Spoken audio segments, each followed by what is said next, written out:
Right then, you want to know about Wightwick, do you? Wightwick Manor. More like Wightwick Folly if you ask me, but some people seem to like it. National Trust has it now, of course. They get their hands on everything eventually. It all started with paint, you know.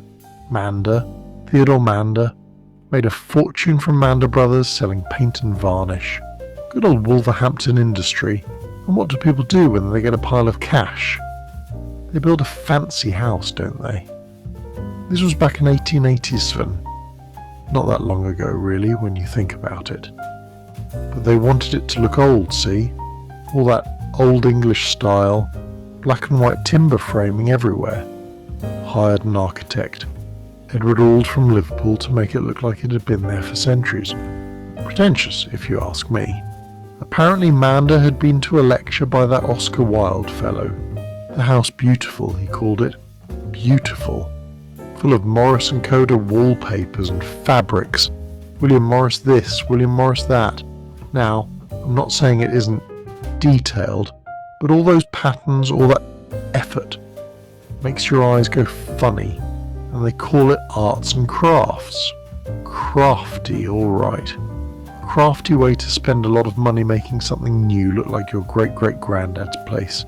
They even had to extend it in 1893, barely finished the first bit and it was too small. Added a great parlour. Sounds grand, doesn't it?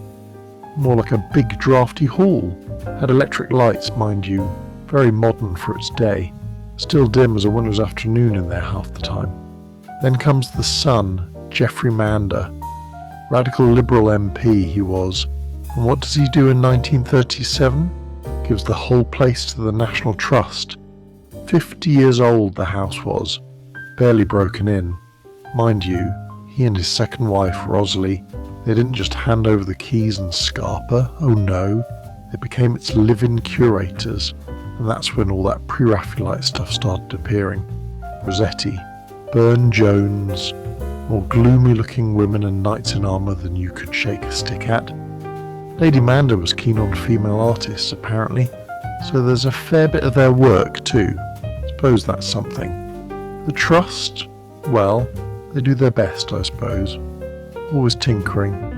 Conservation this, restoration that. Heard they had some big paintings off on holiday recently while they were fixing up the great parlour. Can't have the fancy artwork getting dusty, can we? They keep it standing, which is more than can be said for some places. And the gardens... Right, the gardens aren't half bad. 17 acres of it.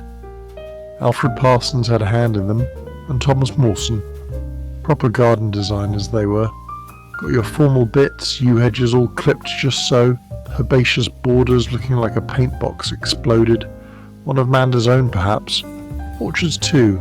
Apples, pears, the lot. Kitchen garden. Ponds and streams down towards the woodland. You can almost forget you're a stone's throw from Wolverhampton. Almost. But then you see the crowds trooping through, taking their pictures, talking too loud. Still, it's a piece of history, they say.